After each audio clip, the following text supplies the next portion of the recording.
Iniciamos. Hola a todos, mi nombre es Oscar Calderón y esta vez vamos a continuar con nuestro curso de macroeconomía. Durante nuestra semana 4 vamos a revisar lo que es el crecimiento económico. ¿Sí?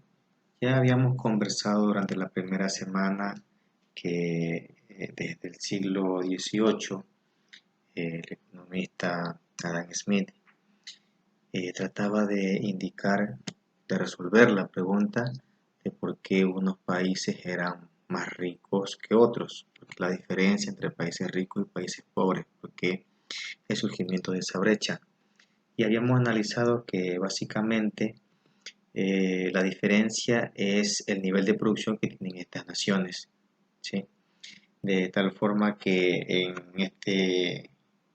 este video vamos a definir y calcular la tasa de crecimiento económico, tratar de explicar las implicaciones de un crecimiento sostenido.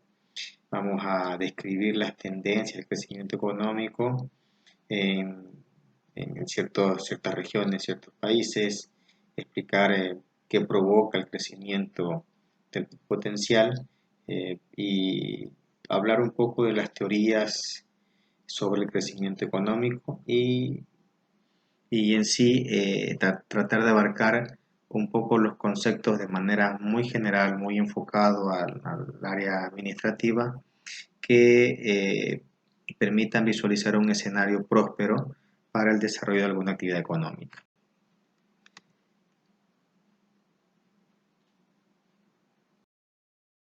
Para esto, primero debemos recordar algo de los principios de la frontera de producción que posee ciertas economías. No, básicamente no son ciertas. Todas las economías tienen una frontera de producción, una limitación para producir bienes y servicios, la cual está limitada por la frontera de posibilidad de producción.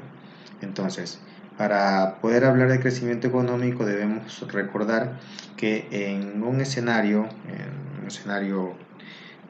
muy abstracto de dos bienes X y Y, una economía tiene las posibilidades de producir hasta cierto límite. En este caso lo hemos representado con esa línea, en donde esa línea roja va a representar nuestra frontera de posibilidades que permite producir a una economía un cierto número de productos, sean de X o sean de Y, o la combinación entre estas, ¿sí?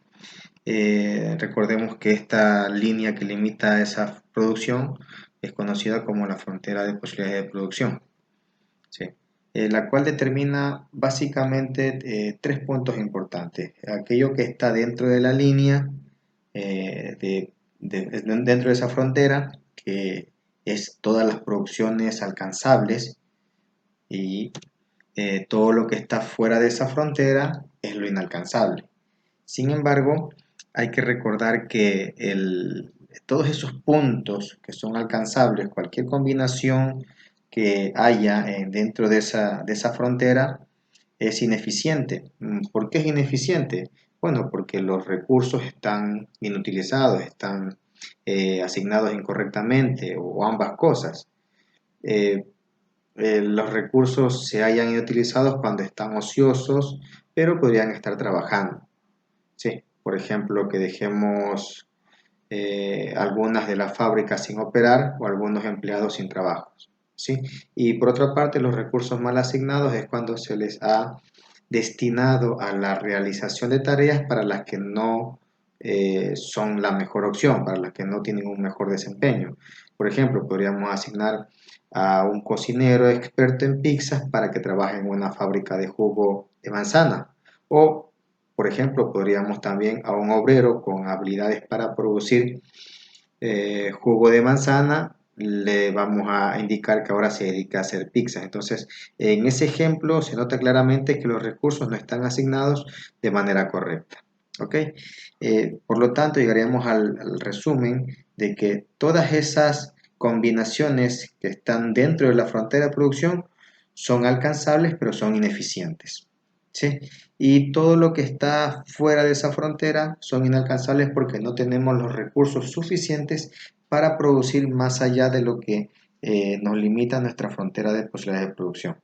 En cambio, producir al nivel o sobre la línea de frontera de posibilidades de producción es lo eficiente porque se estaría utilizando los recursos en su máxima capacidad o se estarían asignando los recursos de manera correcta, de manera eficiente, ¿sí? Sin embargo, ya este concepto nos da un buen indicio de cómo funciona la limitación de los recursos limitados que posee una economía para hablar del principio del crecimiento económico. Entonces, ¿qué es lo que pasa cuando esa línea de producción genera un desplazamiento hacia la derecha? ¿Sí? Significa que existe un crecimiento económico en donde ahora las cantidades producidas dentro de nuestras fronteras se expanden un poco más. Y recordando lo que veíamos con Adam Smith, él expresaba que la diferencia entre países ricos y pobres es la cantidad de producción. Por lo tanto, si expandemos esa frontera de producción, es decir, si la curva de la frontera de producción se desplaza hacia la derecha, significa que estamos teniendo un crecimiento económico. Correcto. Analicemos un poco cuáles son esas tasas de crecimiento que básicamente se analizan o las que hay que considerar, hay que tomar en cuenta para verificar qué tanto es el crecimiento que tiene una determinada economía. Entonces, partamos de que la expansión de las posibilidades de producción es el crecimiento económico, ¿sí? Es el resumen de la lámina anterior. Entonces, el objetivo ahora es comprender por qué algunas economías se expanden rápidamente y otras se estancan. Para eso debemos comenzar a calcular las tasas de crecimiento y distinguir un crecimiento económico y una expansión del ciclo económico, ¿sí? Luego pasaremos a ver lo que es la magia del crecimiento sostenido, que es lo que hace que se genere un crecimiento del PIB potencial. Por ahora, cálculo las tasas de crecimiento. Primero, ¿qué es una tasa de crecimiento? Es un cambio porcentual anual de una variable. ¿Qué quiere decir esto? Bueno, que es el cambio en el nivel de la misma, el cual se expresa como porcentaje de su nivel original, ¿sí? Estas tasas principales son el PIB real, del cual ya conocimos en las semanas anteriores, en los videos anteriores, que era el PIB, cuál es la diferencia entre PIB real y PIB nominal. En este caso nos vamos a enfocar en el PIB real y en el PIB real per cápita. Ok, el PIB real como tasa de crecimiento nos indica cuán rápidamente se está expandiendo una economía total. Y el PIB real per cápita es la distribución de toda esa riqueza del PIB real, pero para cada una de las personas. Es decir, que el PIB real como tal no nos dice nada respecto a los cambios ocurridos en el estándar de vida. Si yo quiero medir el estándar de vida, eso va a depender del PIB real por persona, o también conocido como PIB real per cápita, es decir, toda esa riqueza distribuida para el nivel de habitantes o la población de un determinado país o una determinada economía, ¿sí? Entonces, para poder ejemplificar o poder calcular estas tasas de crecimiento, analicemos que el PIB real, su tasa de crecimiento como tal, va a estar dada por el PIB real actual menos el PIB real anterior, dividido para el PIB anterior multiplicado por 100 porque es una tasa. Si recuerdan este cálculo, es como lo que vimos en la semana anterior, el cálculo de la inflación. Es exactamente lo mismo, es el valor actual menos el valor anterior sobre el valor anterior, ¿sí? Entonces ya estamos familiarizados con ese tipo de cálculo. Ahora, el PIB real per cápita les indicaba a ustedes que era la distribución del PIB real para el número de personas que existen en una economía. Vamos a ejemplificar un poco estos conceptos. Para poder aclarar los conceptos y más que nada para calcular estas tasas, vamos a suponer el siguiente escenario. Si el PIB real en el año actual es de 11 billones de dólares y la población es de 202 millones de personas, Suponemos además que el PIB real del año anterior fue de 10 billones de dólares y la población ascendía a 200 millones de personas. Ahora sí, con esos datos calculemos las tasas de crecimiento. Bien, los datos que tenemos hasta ahora, ¿cuáles son? PIB real, sí, tenemos los datos del ejercicio, nos dice que para el año actual son 11 billones de dólares y que para el año anterior son 10 billones de dólares, ¿correcto? Y además también nos da como dato el número de habitantes. El número de habitantes es para el año actual de 202 millones de personas y para el año anterior de 200 millones de personas. Eh, Creo que por facilidad de cálculo, primero veamos cuál es el PIB real per cápita para poder luego calcular las tasas de cada una de ellas. Entonces, si recordamos, el PIB real per cápita es el PIB real que se divide para el número de población que existe en cada periodo, ¿no? De tal forma que el PIB real per cápita para el año actual es de 54.455 y el PIB real per cápita para el año anterior es de 50.000. ¿Cómo hacemos ese cálculo? Bien, la fórmula lo dice, ¿no? Hay que dividir el PIB real, en este caso del año actual es de 11 billones, dividido para el número de habitantes que para este año es de 202 millones, ¿sí? Dando esa división un total de 54.455. La misma operación se debe hacer con el año anterior, es decir, los 10 billones de PIB real divididos o a razón de el número de habitantes que para el año anterior era de 200 millones, lo cual nos da como resultado 50.000.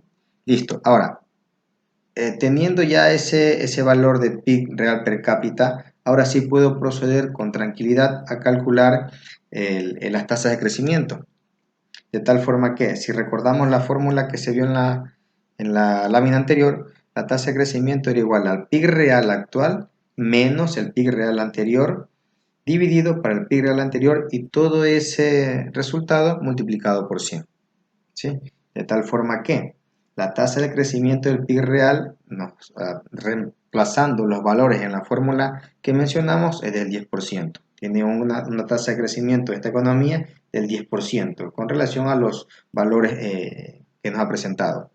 Y la tasa de crecimiento del PIB per cápita, es decir, la distribución de esa riqueza para el nivel de personas, tiene una tasa de crecimiento de 8.91. Aquí aplicamos la misma fórmula, simplemente que los valores que vamos a tomar son los del PIB real per cápita. ¿A qué me refiero? Si tomo la tasa de crecimiento o la fórmula de tasa de crecimiento será 54.455 menos 50.000 sobre 50.000 y ese resultado lo multiplicamos por 100, dándonos ya los resultados de la tasa de crecimiento del PIB real, repito 10%, y la tasa de crecimiento del PIB real per cápita, que es el 8.91. En otras palabras, el PIB real per cápita está creciendo a razón del 8.91%.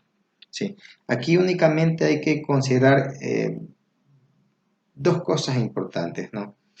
Que el PIB real por persona se incrementa exclusivamente si el PIB real crece más rápido que la población.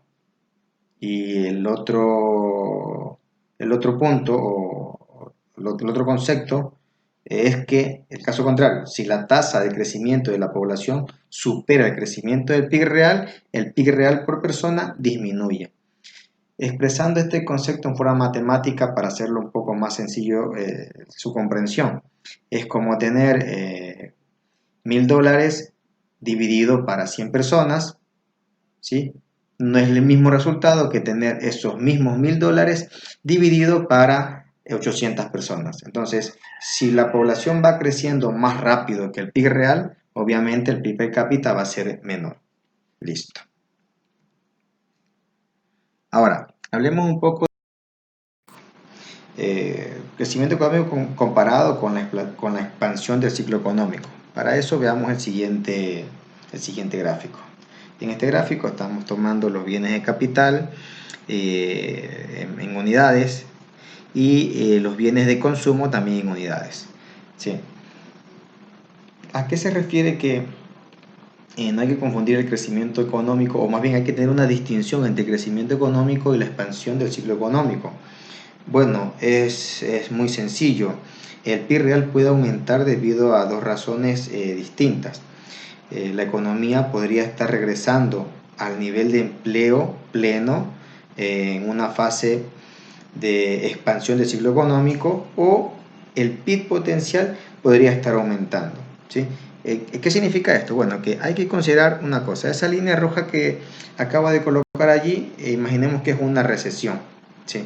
Cuando hay una recesión, ¿qué es lo que pasa? Es simplemente habrá una fase en que la economía comience a recuperarse, pero eso no lo podemos confundir con crecimiento económico. Simplemente lo que está pasando con la economía es que está regresando a su nivel original, tal como se muestra allí. La fase de expansión del ciclo económico no es crecimiento económico, simplemente es regresar al auge económico que mantenía en un principio. ¿Correcto? En cambio, el crecimiento económico es esa frontera de posibilidades de producción que ya vimos en la primera lámina, superarla. ¿Cómo se supera? Bueno, ya lo dijimos, ¿no? Con la correcta asignación de los recursos, o con un aumento de los recursos productivos en una economía. Entonces, básicamente, un resumen de cuáles serían los motivos por los cuales podría crecer esta frontera de posibilidades de producción. Sin embargo, ya lo vamos a tomar este tema con mayor detenimiento en las siguientes láminas, a medida que vamos avanzando con los conceptos, ¿sí? Listo. Entonces, el crecimiento económico se estaría dando cuando paso de la frontera de posibilidades de producción inicial hacia la frontera de posibilidades de producción 1. Ese aumento de la frontera de posibilidades de producción es lo que sí se conoce como crecimiento económico. Entonces ya tenemos claro, una cosa es la expansión del ciclo económico, que es simplemente recuperarse de una recesión, recuperarse o llegar al nivel en que la economía se encontraba inicialmente, y otra muy distinta es cuando ese nivel es superado por un aumento en la producción. Eso ya se considera como un crecimiento económico. La magia del crecimiento sostenido. Bien, el crecimiento sostenido del PIB real por persona puede transformar a una sociedad pobre en una rica. ¿Y cuál es la razón, o qué sustenta este concepto que les he expuesto? Bueno, aquí habrá que recordar lo que se aprende en matemáticas financieras, ¿no? Lo que es el interés compuesto. Este interés compuesto es el que me permite a mí sostener el que una sociedad pase de pobre a ser rica mediante el crecimiento sostenido del PIB real, ¿sí?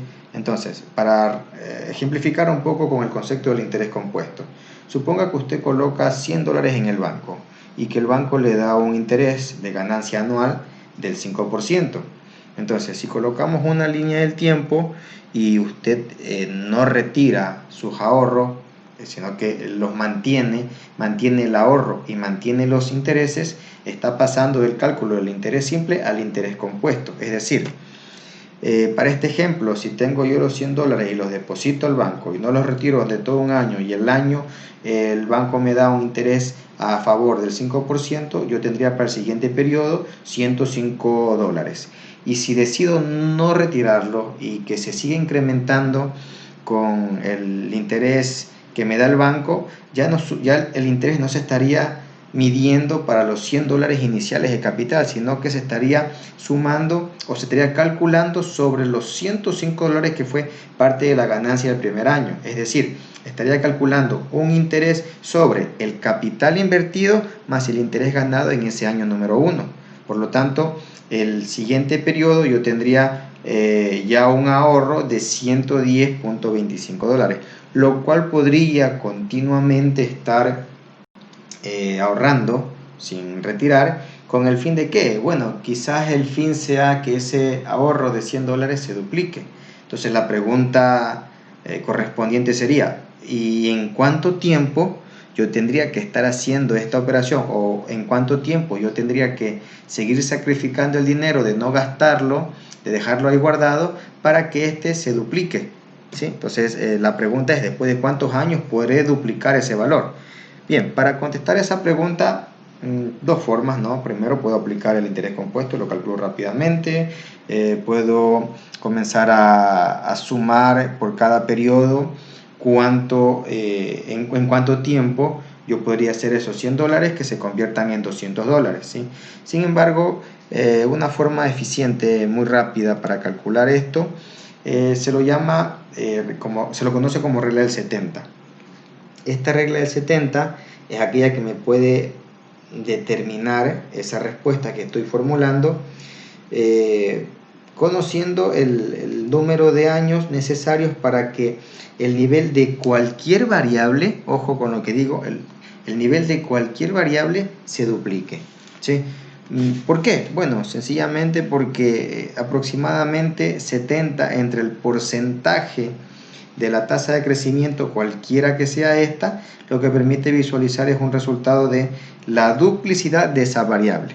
En nuestro ejemplo, ¿cuál es la variable de crecimiento? Es lo que el banco me está otorgando como crecimiento anual de mi ahorro. Serían el 5%. Entonces, si aplico la regla del 70, simplemente lo que hago es 70 entre esa variable de crecimiento que es el 5%, 70 para 5 me va a dar igual a 14 años. Entonces yo calculo muy rápidamente en qué tiempo, utilizando la regla del 70, en qué tiempo se puede duplicar ese ahorro. Ahora, tomé como ejemplo introductorio este ahorro de $100 porque esa tasa de interés que me paga el banco yo lo puedo traducir a la tasa de PIB real, a la tasa de crecimiento del PIB real, porque ya en las láminas anteriores aprendimos a calcular la tasa de crecimiento tanto del PIB real como del PIB real per cápita. Entonces, si yo quiero ver en cuánto se duplica el PIB real per cápita de una economía comparada con otra, simplemente lo que podría hacer es aplicar la regla del 70, tal como veremos a continuación. Apliquemos o démosle uso a la regla del 70. Bien, en este gráfico se muestra asimismo, ¿no? Una tasa de crecimiento en porcentajes anuales de 1 hasta 12 y años necesarios para que ese nivel se duplique, ¿sí? Nivel de producción, nivel de estándar de vida, etc. ¿Sí? Dependiendo de qué variable estamos midiendo. Por ejemplo, para el año 1, ¿sí? Si yo tengo una tasa de crecimiento del 1%, y si aplico la regla del 70, estaría dando como resultado 70 dividido para 1 es igual a que esa tasa o ese valor se va a duplicar después de 70 años, ¿sí? Si por ejemplo utilizo una tasa de crecimiento del 2% o el cálculo me dice que la tasa de crecimiento es del 2%, bien, esa tasa de crecimiento del 2% aplicada a la regla del 70 me dice que 70 dividido para 2, eso se va a duplicar, o esa variable se va a duplicar en 35 años, 70 para 2, 35. Si por ejemplo utilizo una tasa del 7%, una tasa de crecimiento del 7%, 70 dividido para 7, esa variable se va a duplicar en 10 años. Y así podría ser yo con una infinidad de tasas de crecimiento en los que yo podría determinar fácilmente en qué tiempo se duplica el mismo. Aquí un resumen de lo que gráficamente estábamos hablando. Entonces nuevamente con la tasa de crecimiento del 1%, esa variable se duplica en 70 años. Asimismo, otro ejemplo, con la tasa de crecimiento del 7%, los años necesarios para que ese nivel se duplique con esa tasa de crecimiento del 7% será de 10 años, correcto. Bien. Ahora, el PIB potencial. El PIB potencial es el nivel de PIB real cuando la cantidad de trabajo empleada es la cantidad de pleno empleo. Antes de indicar cómo se determina el PIB potencial, hay que considerar que el crecimiento económico ocurre cuando el PIB real se incrementa, ¿sí? Tal y como se muestra allí. Es decir que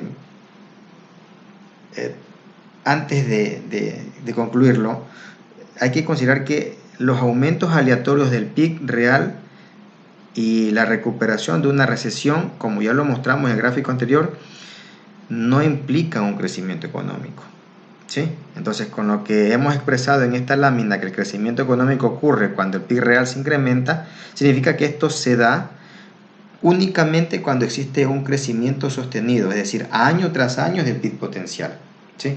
Pero ¿cómo determinamos el PIB potencial? ¿Y qué es el PIB potencial? Bueno, ya dijimos que el PIB potencial es el nivel del PIB real cuando la cantidad de trabajo empleada es la cantidad de pleno empleo. Pero ¿cómo se determina? Podemos usar un modelo con dos componentes. El primer componente es la función de producción agregada. ¿Sí? La función de producción agregada es la relación que nos indica qué tanto cambia el Producto Interno Bruto real a medida que se modifica la cantidad de trabajo cuando todos los demás factores que influyen en la producción permanecen sin cambio. ¿Correcto? Ahora, el otro componente es el mercado de trabajo agregado. ¿Sí?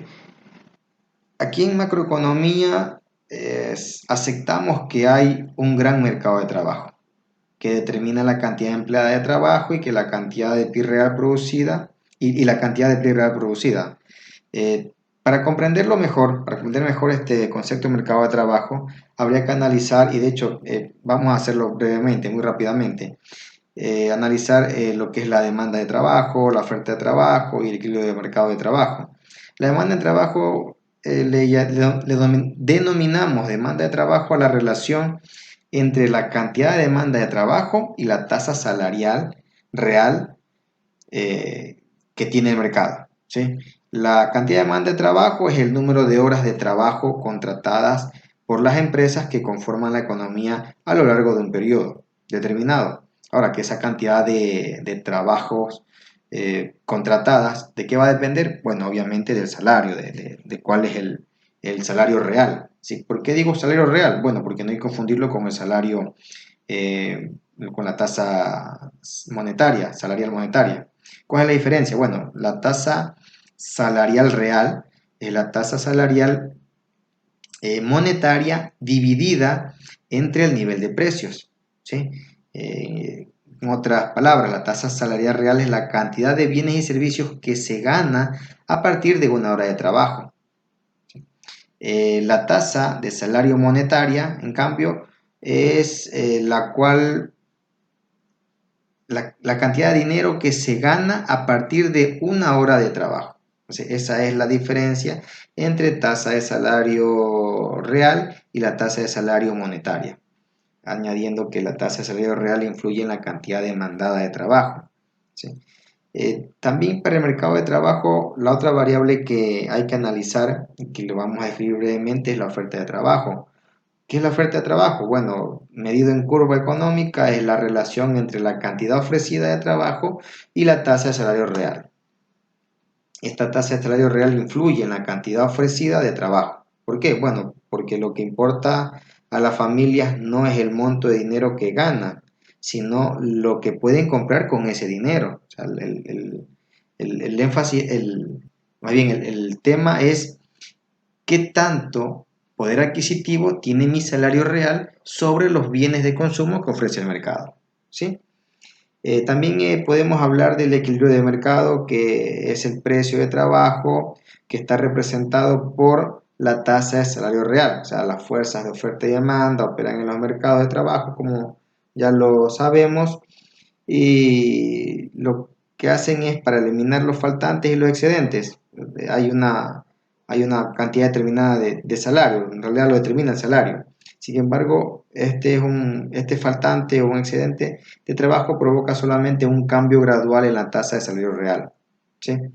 Para eso, simplemente hay que recordar un poco de el- la oferta, la oferta que brinda el mercado va a estar siempre a razón de cuál es el costo por la cual está dispuesto a trabajar esa fuerza laboral dentro de las plazas de trabajo que se están ofertando. Listo.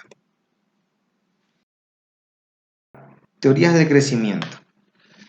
Bien, hay varias teorías del crecimiento, sin embargo vamos a enfocarnos en las principales sobre el crecimiento económico. las cuales son teoría clásica de crecimiento, teoría neoclásica de crecimiento y las actuales que son las nuevas teorías del crecimiento. La teoría clásica del crecimiento, en una descripción muy breve, es aquella que sostiene que el crecimiento del PIB real por persona es temporal y que cuando aumente por arriba del nivel de subsistencia, una explosión demográfica, es decir, un aumento de población, terminará por regresarlo a ese nivel. ¿Quién sostenía esto? Bueno, el economista que más sostenía esta teoría entre el grupo de economistas fue Adam Smith. Podemos también nombrar a Thomas Robert, a Malthus, a David Ricardo, etcétera. ¿No? Son los economistas líderes de finales del siglo XVIII y principios del siglo XIX. Ellos propusieron esta teoría. Ahora, la teoría neoclásica del crecimiento. Esta sostiene que el PIB real por persona se incrementa debido a que el cambio tecnológico induce principalmente a varias cosas, pero principalmente al ahorro y a la inversión, que provocan el crecimiento del capital por hora de trabajo. En consecuencia, el crecimiento económico se detendría si el cambio tecnológico desapareciera, si no hubiera más avances tecnológicos que permitan que exista el ahorro y la inversión. ¿Ok? Ahora, las nuevas teorías del crecimiento, en cambio, esta sostiene que el, el PIB real por persona crece debido a las elecciones de la gente con la intención de obtener beneficios. O sea, si no hubiera un beneficio de por sí, las personas no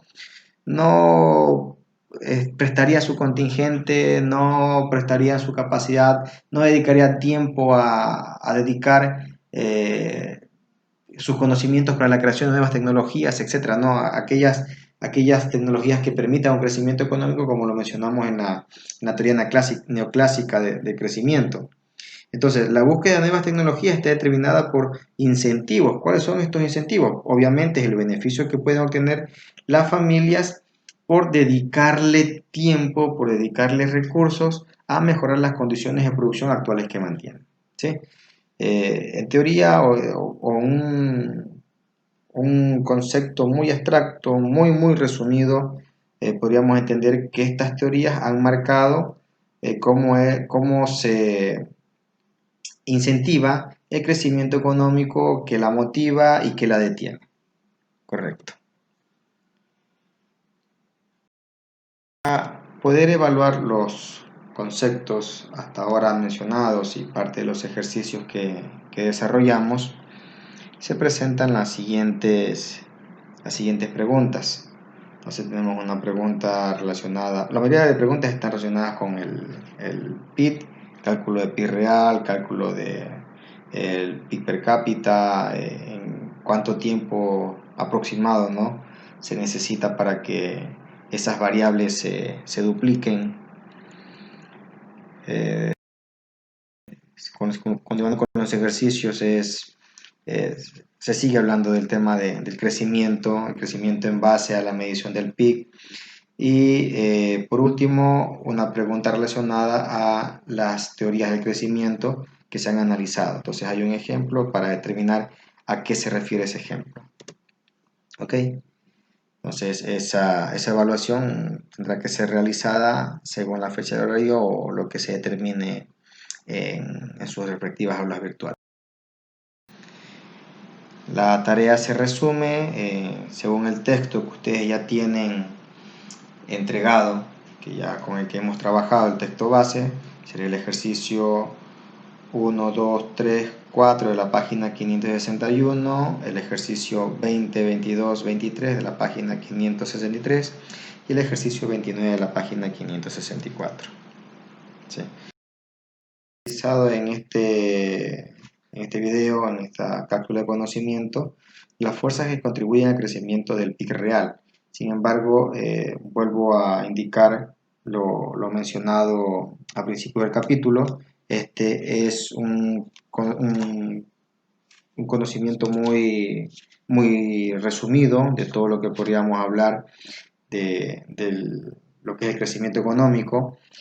Está más bien enfocado a cuáles son escenarios que podría ser analizados por un administrador de empresas, los cuales conllevan un conocimiento muy abstracto, muy general de cómo posiblemente se desarrollaría un mercado o una economía en cierto momento dado que le permita obtener una rentabilidad por la aplicación de un proyecto, ¿sí? Ya midiendo sus costos de capitales, midiendo costos de financiamiento, etc. Entonces, este capítulo básicamente le permite tener una idea superficial del escenario, pero muy válida para poder emprender algún proyecto que tenga en mente. Muchas gracias.